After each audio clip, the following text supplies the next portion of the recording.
Okay, so you can see we bring you rolling coverage, different vantage points from all around the world with our correspondents, with our reporters as well, trying to paint that picture of what's happening real time. From the UK to, reporter or correspondent in Dubai. We also had our very own Mbalenhle Mthethwa at OR Tambo International Airport. And Dludla is now on the streets of Johannesburg, the economic hub. He's getting reactions on the Middle East conflict. Let's touch base with him. Calvin, at this hour, good evening, good afternoon, late afternoon. Tell us what the sentiments are, how this is impacting ordinary folks. What are their concerns? What are their fears? What's happening on the ground?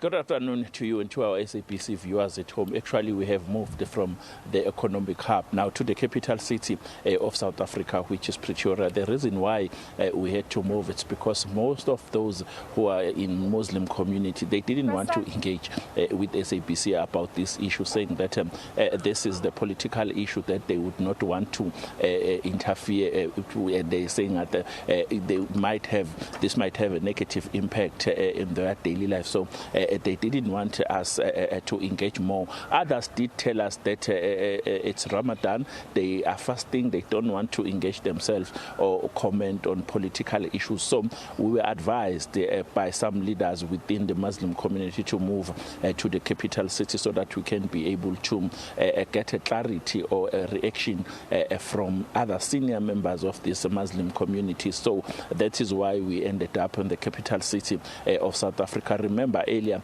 we spoke to Sam Niki, and a Persian, who told us that actually they are not crying, they are celebrating because what is happening there shows that there are other countries who have more power that they can be able to fight for them, because according to the lady that we spoke to, she is saying that the USA and Israel are fighting against a regime in that country, which is Iran. And now I'm with someone who is representing the Muslim community. I'm talking about Khotatso Abdul Rashid Ramutswa from the South African Muslim Council. Actually, you are the spokesperson of the Muslim Council. Thank you very much. First things first, the reaction of the Muslim Council on what is taking place in Iran.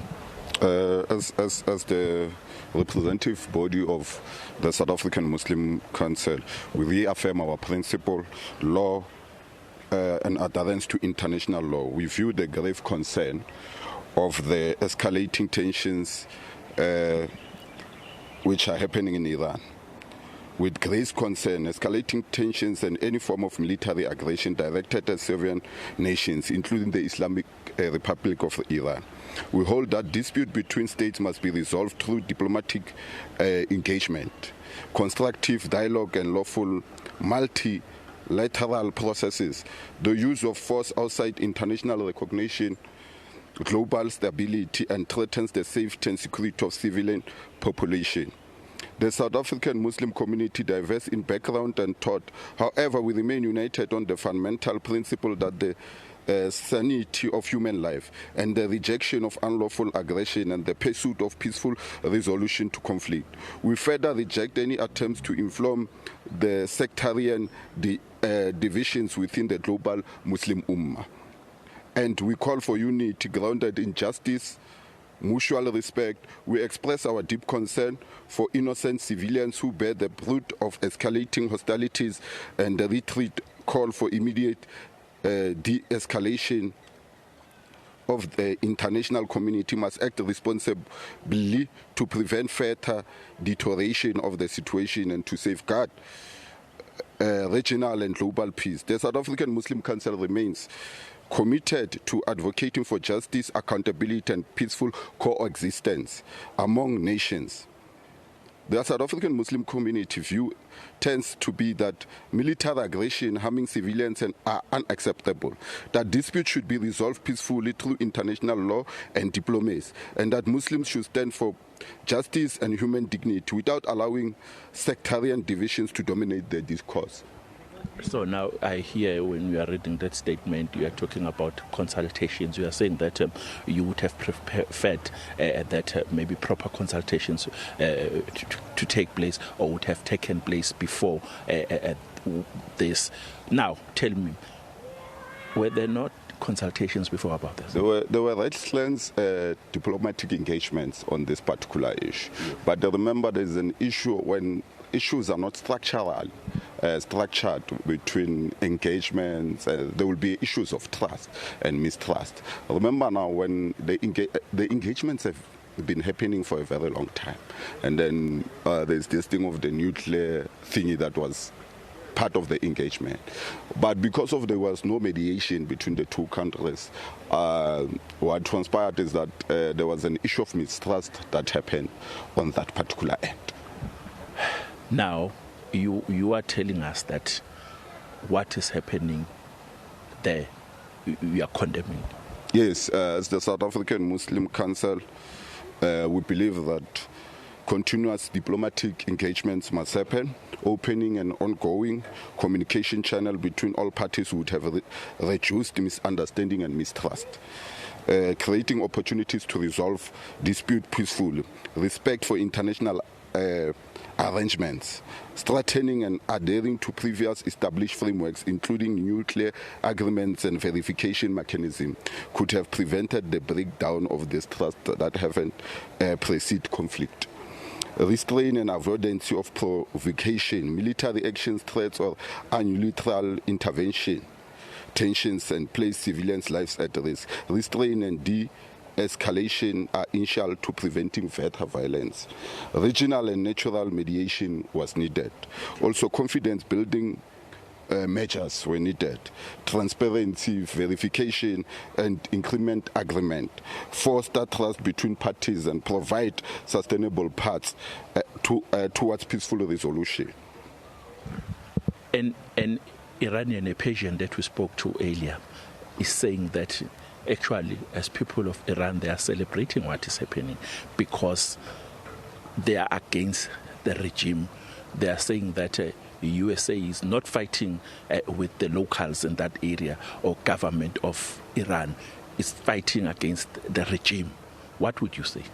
Yeah, but also remember there were civilians that were harmed. As Muslims, we persuade peace and negotiations. I mean, that was the only way to resolve this. Remember now, civilians lost their lives because of this particular thing. Today, they might see it as something that, from their perspective, that would it's assisting them. Remember, there's a certain minority that believe that there must be a regime change, but a regime change that is being brought by a superpower country is going to create conflict within Orania. We have to repeat because of time. The reason why we had to engage or involve the Muslim community, it's because we wanted to make sure that we balance the story. Remember, earlier we spoke to Craig, we spoke to Sam, who told us that actually they are promoting what is actually they are not promoting, but they are celebrating of what is happening in that particular country, which is Iran. But now we have managed to get the Muslim community. They are telling us that no, Calvin, we have a different view on what is happening here. We are condemning this. We think that they were supposed to sit down on the table and negotiate and talk about this. But according to this gentleman whom I was talking to, he is saying that it seems as if at these consultations or engagement, they reach a deadlock because remember that the USA have been threatening to attack and it ended up doing exactly that. And you know now that dozens of people have died, according to this gentleman next to me, including locals, and more others were injured. Because of time, back to you in studio in Auckland Park. Thanks, Calvin. Just in conversation with Khotatso Abdul Rashid Ramautswa, just representing South African Muslim Council. They're weighing in on the Middle East conflict as well.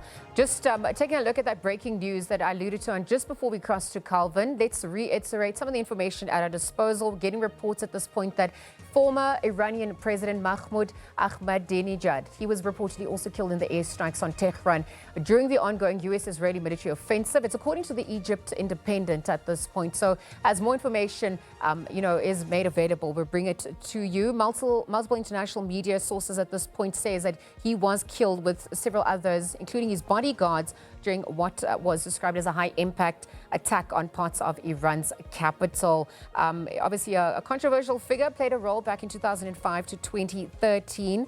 And given the policies, given the rhetoric as well that had been echoed during his tenure.